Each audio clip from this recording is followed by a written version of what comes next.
তোমরা দ্বাদশ শ্রেণীর সকল ছাত্রছাত্রী, আমার সব প্রিয় ছাত্রছাত্রী সবাই ভালো আছো নিশ্চয়ই।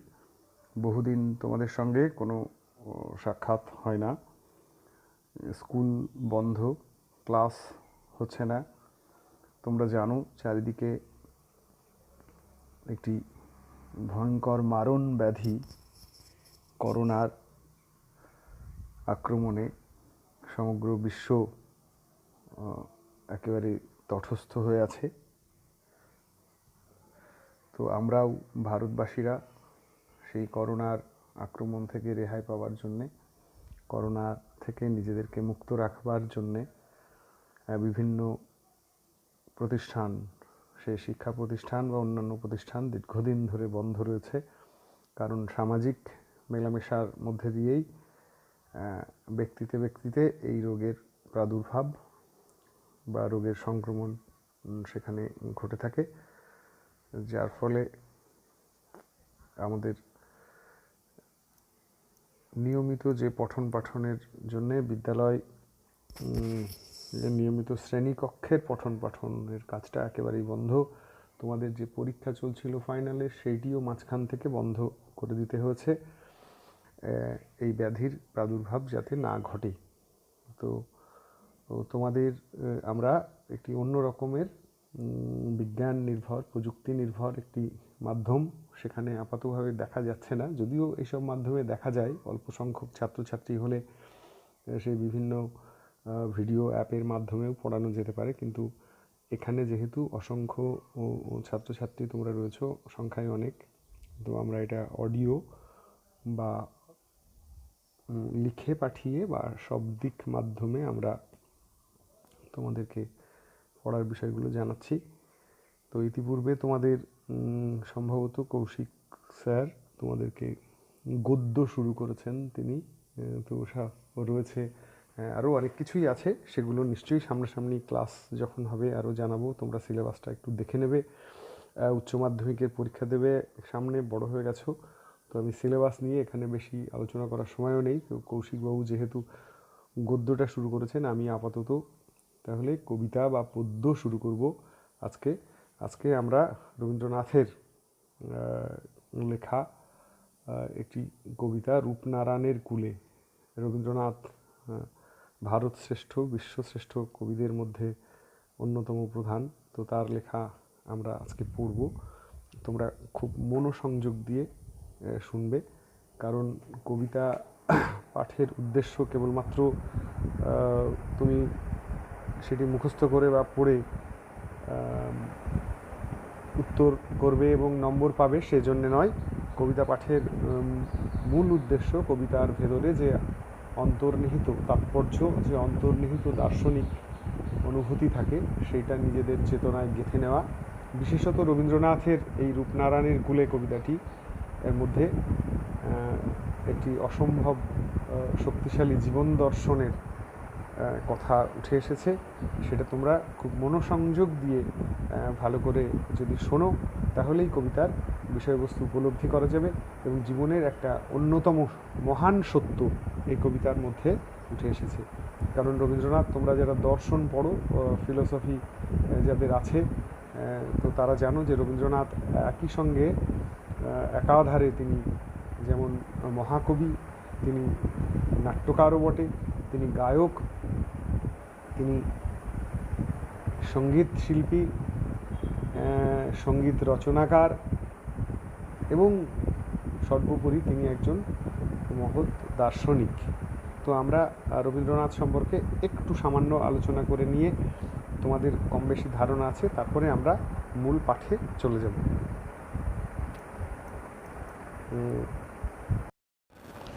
আচ্ছা, রবীন্দ্রনাথ কবে জন্মেছেন, তার পিতামাতাকে, কোথায়, তার কোন পরিবারে জন্মেছেন, সেগুলি সম্পর্কে আমি কিছু বলবো না, সেগুলি তোমরা জানো। রবীন্দ্রনাথ কলকাতার বিখ্যাত ঠাকুর পরিবারে জন্মগ্রহণ করেছিলেন। 19 শতাব্দীতে একটা ভারতবর্ষ তথা বাংলার একটা যুগ সন্ধিক্ষণে এই মহামানবের আবির্ভাব ঘটেছিল।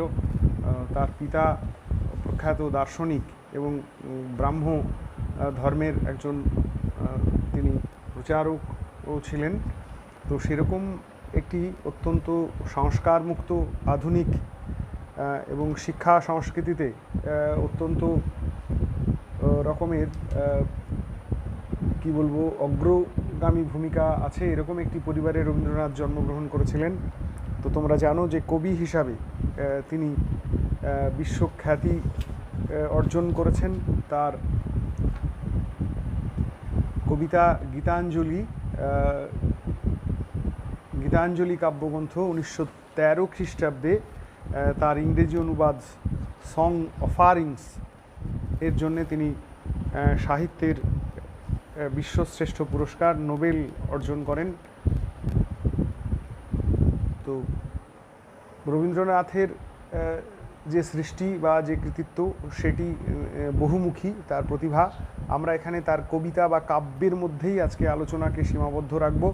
রবীন্দ্রনাথের যে কাব্য সমূহ সেগুলি নিয়ে আমরা একটুখানি আলোচনা করব। তো রবীন্দ্রনাথের কাব্য ধারায় দেখা গেছে তিনি মাত্র 13-14 বছর বয়সেই কবিতা লেখা শুরু করেছিলেন। তিনি অসংখ্য ছোট গল্প রচনা করেছেন। তিনি কিছু অত্যন্ত সমাজ সংস্কৃতি এবং রাজনৈতিক এবং মনস্তাত্ত্বিক চেতনা সম্পন্ন উপন্যাস রচনা করেছেন। আমরা অসংখ্য সঙ্গীত রচনা করেছেন তিনি, প্রায় সেটি কয়েক হাজারের উপরে সঙ্গীত রয়েছে তার। তো আমরা শুধু তোমরা কয়েকটি কাব্যগ্রন্থের নাম মনে রাখার চেষ্টা করবে। আমি কিছু কাব্যগ্রন্থের নাম বলছি। একেবারেই প্রথম দিকে যখন রবীন্দ্রনাথের বয়স মাত্র 18-20 বছর, তখন তিনি কিছু কাব্যগ্রন্থ রচনা করেছিলেন, যেমন প্রভাত সঙ্গীত, সন্ধ্যা সঙ্গীত, শৈশব সঙ্গীত, এরকম। পরবর্তীকালে ছবি ও গান, কড়ি কমল। এরপরে রবীন্দ্রনাথের যখন বয়স ধরো 30 থেকে 35, সেই সময়ে অসংখ্য অত্যন্ত দার্শনিক এবং সাহিত্যিক গুণে সমৃদ্ধ রচনাসমূহ তিনি তখন সৃষ্টি করেন। এবং সেই সময়কার কাব্যগ্রন্থের মধ্যে খুবই বিখ্যাত কাব্যগ্রন্থগুলি রয়েছে মানসী, চিত্রা, সোনার তরী, চৈতালি। এর পরবর্তী স্টেজে 1900 খ্রিস্টাব্দের পরেই 1900 থেকে 1914-15 খ্রিস্টাব্দের মধ্যে, 15-16 খ্রিস্টাব্দের মধ্যে তার আরও কিছু অত্যন্ত দার্শনিক স্তরে উত্তীর্ণ কবিতা আর কাব্যগ্রন্থ রয়েছে। নৈবেদ্য, স্মরণ, উৎসর্গ, এই পর্যায়ের গীতাঞ্জলি, গীতালি, গীতিমাল্য। তোমরা জানো যে গীতাঞ্জলি কাব্যগ্রন্থের জন্যে তিনি ভারতবর্ষের একমাত্র সাহিত্যিক যিনি দীর্ঘ 100 বছর ধরেও ভারতবর্ষে সাহিত্যে আর কেউ সেই সম্মানের অধিকারী হতে পারেননি। তো সেই নোবেল সম্মানে তিনি সম্মানিত হয়েছিলেন। তো পরবর্তীকালে তার আরও কিছু বিখ্যাত কাব্যগ্রন্থ রয়েছে, বলাকা, মহুয়া, পূরবী। তো আমি আর বেশি নাম এখানে বলবো না। অসংখ্য কাব্যগ্রন্থ তিনি কাব্য রচনা করেছেন। তো সারা জীবনের তার যে সৃষ্টি সেটি একটি বৃহৎ ভাণ্ডারকে পূর্ণ করে ফেলতে পারে, যদিও সেটি জ্ঞান ভাণ্ডার। তো তোমাদের যে পাঠ্য রূপনারায়ণের কুলে যে কবিতাটি, সেটি রবীন্দ্রনাথের শেষ লেখা বলে একটি কাব্যগ্রন্থ ছিল। সেই কাব্যগ্রন্থের তখন কবির বয়স প্রায় 80 বছর, তিনি রোগশয্যায় রয়েছেন। তো সে সময় তার খুব বেশি নড়াচড়া করা বা সামর্থ্য ছিল না শারীরিক। তিনি গভীর রাত্রে একদিন তার ঘুম ভেঙে গিয়ে এই উপলব্ধি হলো এবং তিনি কয়েকটি লাইন মুখে মুখে বলতে লাগলেন। এবং তাকে তখন যারা দেখাশুনো করতেন, বিশেষত রানীচন্দ বলে আরেকজন বিদুষী মহিলা বা আরও যারা তার কাছাকাছি ছিলেন, সেই রোগশয্যায় কবি মুখে মুখে বলতে থাকলেন, রূপনারায়ণের কুলে জেগে উঠিলাম, জানিলাম এ জগৎ স্বপ্ন নয়, রক্তের অক্ষরে দেখিলাম আপনার রূপ। এমনি করে তিনি তার উপলব্ধি বলতে শুরু করলেন এবং কাছে যারা ছিলেন তারা সেটি লিখে নিলেন। তো পরবর্তীকালে তার মৃত্যুর পরে সেই লেখাগুলোকে একত্রিত করে একটি কাব্যগ্রন্থ নাম দেওয়া হয়েছিল শেষ লেখা। এটি তার জীবনের শেষ রচনা গ্রন্থ ছিল, তো রচিত গ্রন্থ। তো শেষ লেখার 11 নম্বর কবিতায়, 11 সংখ্যক কবিতায় এই রূপনারায়ণের কূলে কবিতাটি স্থান পেয়েছে। তো রবীন্দ্রনাথ সম্পর্কে আরও বিস্তারিত তোমরা জানবে, পড়বে, বড় হলে উপলব্ধি করবে।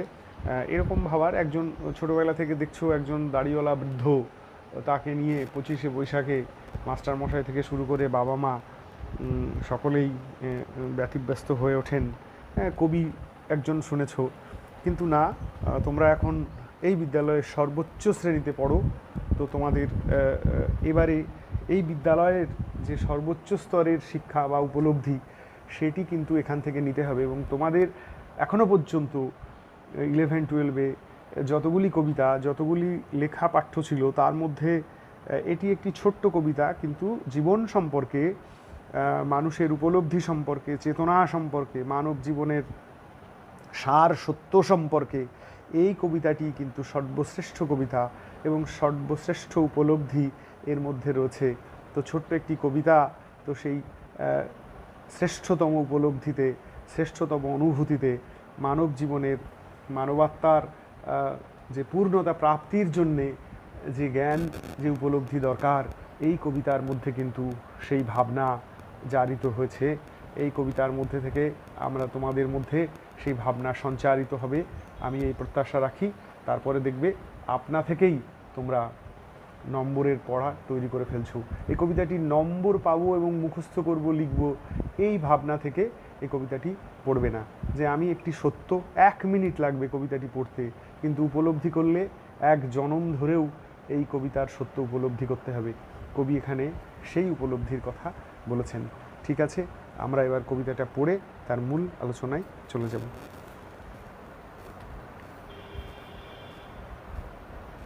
সবাই বই খুলে দেখো, আমি কবিতাটা একবার প্রথমে পাঠ করে নিচ্ছি, তারপরে এর সার সত্যে আমরা প্রবেশ করব। 23 পৃষ্ঠায় সম্ভবত কবিতাটি আছে, রূপনারায়ণের কূলে, রবীন্দ্রনাথ ঠাকুর। রূপনারায়ণের কূলে জেগে উঠিলাম, জানিলাম এ জগৎ স্বপ্ন নয়, রক্তের অক্ষরে দেখিলাম আপনার রূপ, চিনিলাম আপনারে আঘাতে আঘাতে, বেদনায় বেদনায়, সত্য যে কঠিন, কঠিনেরে ভালোবাসিলাম, সে কখনো করে না বঞ্চনা, আমৃত্যুর দুঃখের তপস্যায় জীবন, সত্যের দারুণ মূল্য লাভ করিবারে, মৃত্যুতে সকল দেনা শোধ করে দিতে। তো এই মাত্র কয়েকটি লাইন, অতি ক্ষুদ্র একটি কবিতা, কিন্তু এর উপলব্ধি, এর সত্য আমাদের মানব জীবনের সমগ্র চেতনাকে উজ্জীবিত করে, সমগ্র বোধকে বিকশিত করে, সমগ্র মানবাত্মাকে আলোকিত করে। তো এই কবিতা খুব মন দিয়ে শুনতে হবে। ছোট্ট কবিতা, একটি মাত্র ভাবসত্য এর মধ্যে আছে। সেই ভাবসত্য যদি তুমি উপলব্ধি করে নাও, তাহলে দেখবে তোমার আর এই কবিতা থেকে কোনো প্রশ্নের উত্তর করতে অসুবিধা হচ্ছে না। এ তো গেল প্রশ্ন উত্তরের ব্যাপার। আর জীবনে তুমি অন্তত সৎ মানুষ, বড় মানুষ, ভালো মানুষ হয়ে উঠবার জন্যে এমনি সব উপলব্ধি তোমাকে তোমার মধ্যে সঞ্চিত করতে হবে, তোমার চেতনায়, তোমার বোধে জমা করতে হবে। তেমনি একটি কবিতা এই রূপনারায়ণের কূলে। তো এই কবিতাটি আমি আগে বলেছিলাম যে শেষ লেখা কাব্যগ্রন্থের, এই কাব্যগ্রন্থটিতে মোটি 15টি কবিতা ছিল, এর মধ্যে 11 সংখ্যক কবিতাটি হচ্ছে এটি। তো 1941 খ্রিস্টাব্দেই তোমরা জানো যে রবীন্দ্রনাথ তিরোধান ঘটে। 41-এর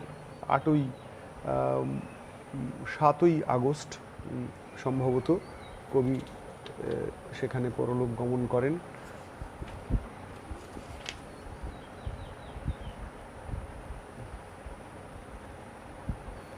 7ই আগস্ট, হ্যাঁ, কখনো কখনো 8ই আগস্ট হয়ে পড়ে, আসলে ওই 22শে শ্রাবণ, তো সেটা কিন্তু এখানে তিনি ওই বছরের 13ই মে তিনি যখন রোগশয্যায়, তখন হঠাৎ মাঝরাতে তার মনে হলো, তিনি লিখলেন, বলতে থাকলেন মুখে মুখে, রূপনারায়ণের কুলে জেগে উঠিলাম। অর্থাৎ নদী যেন মানব জীবনের একটা সত্যকে বহন করে, মানবাত্মার একটা বহমানতা মানব জীবনের নদীর মধ্যে রয়েছে। নদী যেমন তার সেই উৎস থেকে শুরু করে, যদি আমরা গঙ্গা, মেঘনা, পদ্মা আমরা যদি ধরি, সিন্ধু, রূপনারায়ণ, এমনি সব নদী, সে চলমান একটা প্রবাহ। তো সেই চলমান প্রবাহ নদী এখানে জীবনের একটা প্রতীক। তাহলে একজন জীবন্ত মানে সে নদী জীবন্ত। নদী মরে গেলে আর নদী থাকে না, সে তখন জলাবদ্ধ, জলা হয়ে যায়। তো মানুষের জীবনও সে নদীর মতো। এই রূপনারায়ণ নদী তোমার বর্ধমান, বাঁকুড়া হয়ে মেদিনীপুরের মধ্যে দিয়ে এসে আমাদের এখানে গঙ্গার সঙ্গে মিশে গিয়েছে। তো সেই নদী, কবি বলছেন যে আমি একদিন রূপনারায়ণের কুলে জেগে উঠে দেখলাম যে জগৎ স্বপ্ন নয়। এই যে আমরা যে জগৎ, তোমাদের মধ্যে অনেক স্বপ্ন, অনেক ভাবনা, অনেক উপলব্ধি, রঙিন রঙিন সব ব্যাপার, যা আমরা এখন এই ইলেকট্রনিক্স মাধ্যমে সিনেমার সেলুলয়েডের পর্দায়, টিভির পর্দায় দেখতে পাই যে কী রঙিন সব সুন্দর ব্যাপার। সেখানে একেবারেই দুঃখ নেই, সেখানে কোনো কষ্ট নেই, সেখানে সবটাই আনন্দের একেবারে ঝর্ণাধারা বয়ে চলেছে। না, জীবন তেমন নয়। জীবনের সত্য উপলব্ধি করতে গেলে তোমাকে দুঃখের মধ্যে দিয়ে, বেদনার মধ্যে দিয়ে, কষ্টের মধ্যে দিয়ে, পরিশ্রমের মধ্যে দিয়ে জীবনকে দেখতে হবে। এই যে তোমরা যারা পড়াশুনো করেছো, মাধ্যমিকে ভালো রেজাল্ট করেছো, আরেকজন ফেল করেছে বা খারাপ রেজাল্ট করেছে, তো তুমি রাত জেগে পড়াশুনো করেছো কষ্ট করে, সেখানে সেই দিন হয়তো সেই ছেলেটি বা সেই মেয়েটি, সে হয়তো দেখা গেল যে সে রাতভর সেখানে নাচ গান বা অন্য অন্য অনুষ্ঠান বা স্থূল কোনো আনন্দে সে মত্ত ছিল।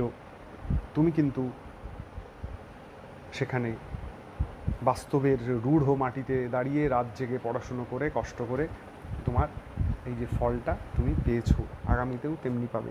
তাই কবি বলছেন, রক্তের অক্ষরে আপনার রূপ চিনলাম আমরা। অর্থাৎ এই জগতে তোমরা যদি দেখো, যে কোনো মহামানব, যে কোনো বড় মানুষ, যে কোনো মহৎ ব্যক্তি, সে বিদ্যাসাগর, বিবেকানন্দ, নেতাজি সুভাষচন্দ্র বসু, আমরা যদি বুদ্ধের কথা ধরি, সেই এক রাজপুত্র, সেই রাজকীয় সমস্ত ঐশ্বর্য বিসর্জন দিয়ে সে সমস্ত রাজভোগের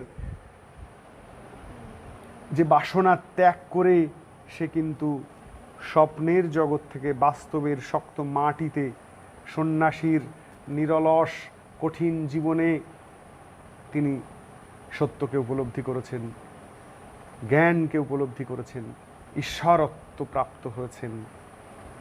এখানেও কবি বলছেন, চিনিলাম আপনারে আঘাতে আঘাতে, বেদনায় বেদনায়, সত্য যে কঠিন, কঠিনেরে ভালোবাসিলাম, সে কখনো করে না বঞ্চনা। তাহলে কবি বলছেন, তাহলে খানিকক্ষণ তিনি এই কবিতাটা বলতে বলতে আবার তিনি ঘুমিয়ে পড়েছিলেন। আবার ঘুম থেকে উঠে আবার ক্লান্ত হয়ে বলছেন, চিনিলাম আপনারে, মাঝরাত্রে ভোর 6টার সময়, চিনিলাম আপনারে আঘাতে আঘাতে, বেদনায় বেদনায়। অর্থাৎ নিজেকে উপলব্ধি করতে গেলে তুমি জীবনে সবাই তোমাকে খুব ভালোবাসবে, সবাই তোমাকে খুব তোমাকে সাহায্য করবে তেমন না। বেশিরভাগ মানুষের কাছ থেকে তুমি আঘাত পাবে, তারপরে তোমাকে সোজা হয়ে দাঁড়াতে হবে, তারপরে তোমাকে সত্যকে অবলম্বন করে এগোতে হবে, মিথ্যার আশ্রয় করে, তঞ্চকতার আশ্রয় করে, ক্ষণিকের আনন্দ, ক্ষণিকের সুখ ভোগ করা যেতে পারে, কিন্তু জীবনের সত্যকে উপলব্ধি করতে পারলে তুমি দেখবে আঘাতের মধ্যে দিয়েও একটা দৃঢ়তা তোমার মধ্যে তৈরি হবে। একটা লড়াকু সত্য মানব, সত্যিকারের মানব সেখানে সে। তোমরা জানো যে গত কয়েকদিন আগে ভারতবর্ষের কয়েকজন সৈনিক, তারা একেবারে তরতাজা ছেলে, 20, 22, 24, 25 বছরের সব ছেলেরা তারা বিদেশি শক্তির বিরুদ্ধে লড়াই করেছে, আঘাতের মধ্যে দিয়ে রক্তাক্ত হয়েছে, এবং তারা একটা সত্য প্রতিষ্ঠা করে গেছে যে আমার দেশ, আমার জাতি, আমার মানুষ হিসেবে আমার কর্তব্যকে রক্ষা করতে গেলে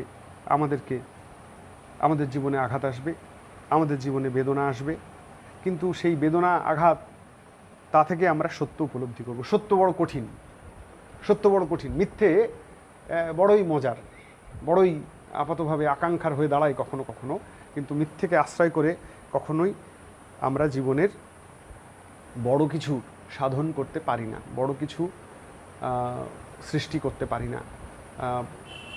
সে মিথ্যে এক সময় আমাদেরকে মিথ্যার যে বেড়াজাল, অক্টোপাস, তাতে আবদ্ধ করে আমাদেরকে পিষে মারে। এরকম অসংখ্য উদাহরণ ক্লাসরুম হলে আমি তোমাদের দিতে পারতাম। এখানে সময় সংক্ষেপ, আমি সংক্ষেপে বলি, মিথ্যাকে আশ্রয় করে, চৌর্যবৃত্তিকে আশ্রয় করে জীবনের বহু মানুষ, বহু প্রতিষ্ঠিত মানুষ, তথাকথিত বিশ্ববিদ্যালয়ের শিক্ষিত মানুষ, তারা কিন্তু জীবনে ভীষণভাবে সেখানে পরবর্তীকালে কষ্ট পেয়েছেন এবং তারা সমস্যায় পড়েছেন। তাই সত্যকে অবলম্বন করতে হবে। সত্য কঠিন, কঠিন সত্য, কঠিনকে ভালোবাসিলাম সে কখনো করে না বঞ্চনা। আর আমি আরও বাস্তব উদাহরণ দিচ্ছি। এই যে ছেলেরা লড়াই করে, একটি বিদেশি শক্তি চীনের সঙ্গে লড়াই করে আমাদের দেশের যে ভৌগোলিক অবস্থান, আমাদের দেশের যে সীমানা, আমাদের দেশের যে সার্বভৌমিকতা, সেইটি রক্ষা করবার জন্যে প্রাণ দিয়েছে, তো তারা সত্য প্রতিষ্ঠা করেছে, সত্য প্রতিষ্ঠা করেছে। এবং তারা ভারতবাসীর, সমগ্র এই প্রায় 150 কোটি ভারতবাসীর অন্তরে তারা একটি স্থায়ী পূজার আসন তৈরি করে যেতে পেরেছে। হ্যাঁ, প্রাণ দিয়েছে, রক্ত ঝরেছে, কিন্তু তারা মিথ্যার আশ্রয় করে সেখানে লড়াই না করে ফিরে আসতে পারত নিজেদের প্রাণ বাঁচিয়ে? না, সত্য আমাদের সেই শিক্ষা দেয় না। সত্য হলো আমি দেশের সেবার্থে, দেশকে রক্ষা করার জন্যে যে দায়িত্ব, যে শপথ আমি নিয়েছি, আমি তা পালন করে, নিজের রক্ত দিয়ে আমি তা পালন করেছি। এইটাই জীবনের শেষ কথা এবং শেষ উপলব্ধির কথা। আমৃত্যুর দুঃখের তপস্যায় জীবন, দারুণ সত্যের দারুণ মূল্য লাভ করিবারে মৃত্যুতে সকল দেনা শোধ করে দিতে। অর্থাৎ তুমি মিথ্যার আশ্রয় নিলে হবে না, সে তোমাকে বঞ্চনা করবেই এবং সেই বঞ্চিত জীবন তোমাকে কুরে কুরে খাবে। সত্যের মূল্য লাভ করবার জন্যে তোমাকে দুঃখের তপস্যা করতে হবে সারা জীবন ধরে। তুমি যদি দেখো বুদ্ধদেব, তুমি যদি দেখো বিবেকানন্দ, তুমি যদি দেখো শ্রী চৈতন্য, তুমি যদি দেখো আধুনিককালে বিদ্যাসাগর, রবীন্দ্রনাথ, সুভাষচন্দ্র বসু, প্রতি মুহুর্মুহু সুভাষচন্দ্র বসু, আইসিএস, তখনকার দিনে ভারতবর্ষ থেকে একজন আইসিএস পরীক্ষায়, অত বড় চাকরি, লোভনীয় বিষয়, তিনি ত্যাগ করেছেন, তিনি বর্জন করেছেন, সাধারণ মানুষের জীবনে ফিরে এসেছেন, দেশকে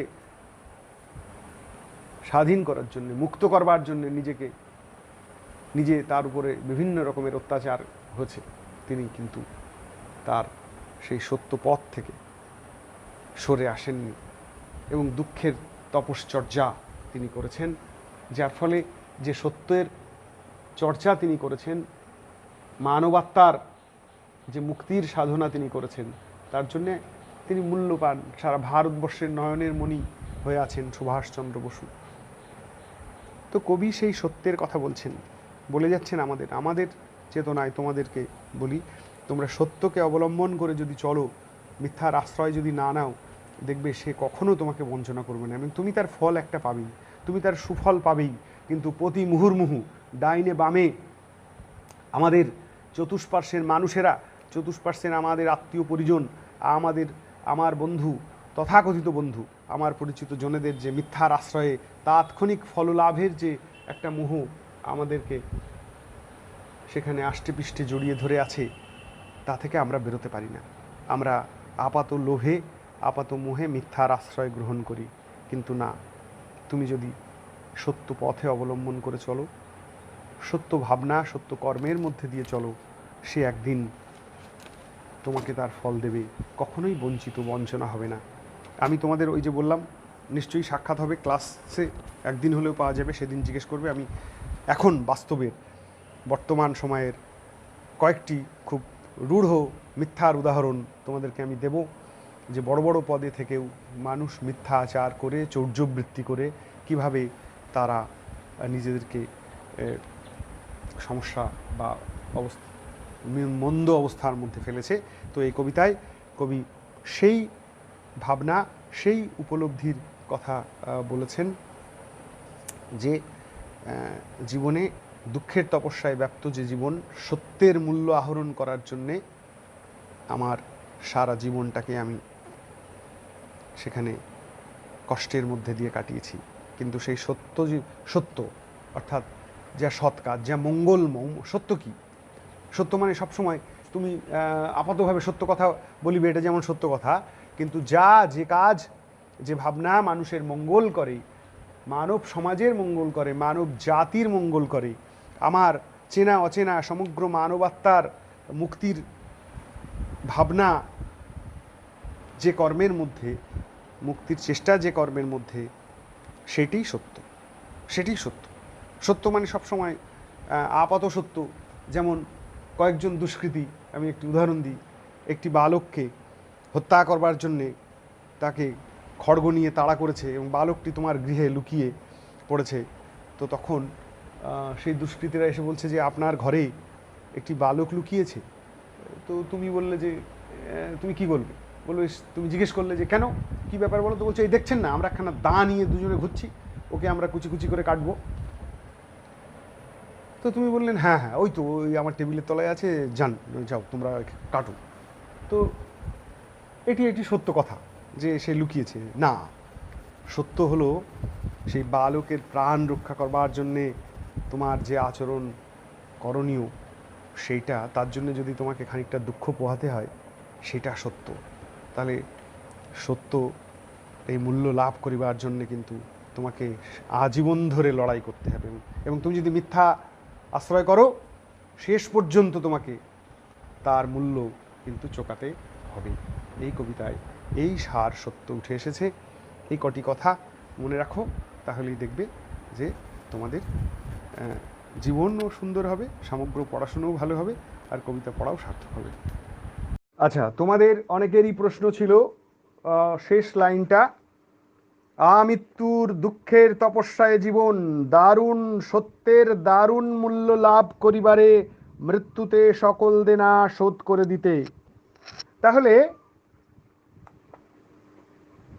আমাদের জীবনে বলছে যে আমৃত্যু দুঃখের তপস্যা করে যেতে হবে। এই যে তোমরা যদি আজ থেকে নিয়মিত পঠন পাঠনের যে দুঃখ বা রাত জেগে পড়াশুনো করার যে কষ্টটুকু যদি আমরা সহ্য করি বা স্বীকার করি, আর একজন দেখা যাচ্ছে মোবাইল নিয়ে, আর একজন টিভি নিয়ে, আর একজন হয়তো তার পরিচিতদের সঙ্গে রাত ভোর, সারা রাত, অর্ধরাত্রি পর্যন্ত আড্ডা মশকরায় মেতে থাকলো, তাহলে সে আপাত আনন্দ পাবে, কিন্তু তোমরা যারা পরিশ্রম করবে, দুঃখকে স্বীকার করে নেবে, তারা তার ফলটা পাবে বর্ষ শেষে।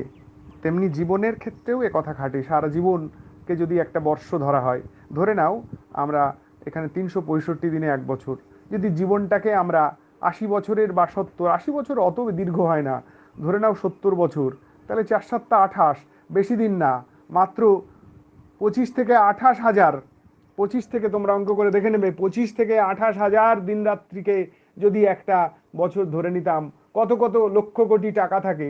তো জীবন কিন্তু মাত্র 25 থেকে 28 হাজার দিন মাত্র। সেই সময়টাকে যদি আমরা একটা বছর ধরে নিতাম, তাহলে আমাদের সারা জীবনে প্রতিষ্ঠা পাওয়ার জন্যে দুঃখকে বরণ করে এগোতে হতো। তাহলে আমি সত্যকে পাবো। সে তোমরা যদি সুভাষচন্দ্র বসুকে দেখো, যদি বিবেকানন্দকে দেখো, স্বয়ং গুরুদেব রবীন্দ্রনাথকে দেখো, তার জীবনে একের পর এক আঘাত এসেছে। তোমরা জানো না, আমি বলি, তার 2 মেয়ে, তাদের মাত্র একজনের 25-26, একজনের 30-32, সেই বয়সে তারা মারা গেছে। তার একটি ছেলে ছিল, তো সেই ছেলেটি তো মাত্র 10 বছর বয়সে মারা গেছেন। তো তিনি অল্প বয়সেই তার স্ত্রী বিয়োগ হয়েছিল। এগুলো হচ্ছে বাস্তবের আঘাত। তাছাড়াও এই আঘাতগুলো ছাড়াও সত্য অনেক কাজ করতে গিয়ে আমাদের বিদ্যাসাগর মশাইকে আঘাত পেতে হয়েছে। কিন্তু তিনি থামেননি, তিনি শেষ পর্যন্ত জয়ী হয়েছেন। তো তোমাদের এ কথাই কবি বলছেন যে সত্যের যে মূল্য সেটা অসাধারণ, দারুণ মূল্য, ভয়ঙ্কর। সে যদি তুমি লাভ করতে চাও, সে যদি তুমি পেতে চাও, তাহলে দুঃখের তপস্যা করতে হবে।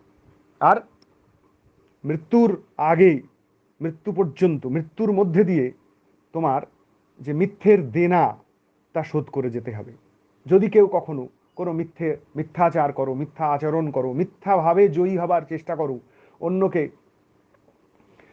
কষ্ট দিয়ে, অন্যকে সমস্যায় ফেলে যদি জয়ী হবার চেষ্টা করো, তোমাকে তার মূল্য দিতেই হবে। এবং সেই আমৃত্যু, মৃত্যু পর্যন্ত সেই দেনা শোধ করতে হবে তোমাকে, তোমার কর্ম দিয়ে, তোমার অবস্থা দিয়ে। এটাই কবি বলছেন যে মৃত্যুর মধ্যে দিয়ে আমরা যে সত্যের মূল্য যদি আমি লাভ করতে যাই, তাহলে আমাকে মৃত্যু পর্যন্ত দুঃখের তপস্যা করতে হবে। আর সত্যের মূল্য যদি তুমি লাভ করতে চাও, সেটা একদিনে পাওয়া যাবে না। একটা বৃহৎ বৃক্ষ, একটা বৃহৎ বৃক্ষ থেকে ফল পেতে গেলে, একটা আম থেকে ফল পেতে গেলে, একটা আপেল গাছ থেকে ফল পেতে গেলে দীর্ঘ সময় লাগে। আজকে পুতলেই কাল হবে না। তাহলে তুমি যদি সত্যের চর্চা করো, ভালোত্বের চর্চা করো, তুমি যদি ন্যায়ের চর্চা করো, ন্যায়ের অভ্যাস করো, অন্যায়কে যদি বর্জন করো, তাহলে তার মূল্য তুমি একদিন পাবেই। এবং আমাদের মৃত্যুর মধ্যে দিয়ে দেখা যাবে যা তুমি দেনা করবে, যা তুমি অসত্যকে অবলম্বন করবে, অন্যায়কে অবলম্বন করবে, তা কিন্তু তোমাকে শোধ করে দিয়ে যেতে হবে। আর ওই যে দুঃখের তপস্যা যদি তুমি করতে পারো, বরণ করে নিতে পারো, সত্য কঠিন, তা কঠিনকে ভালোবাসতে হবে, সে কখনো বঞ্চনা করবে না, কিন্তু মিথ্যা তোমাকে বঞ্চনা করবে।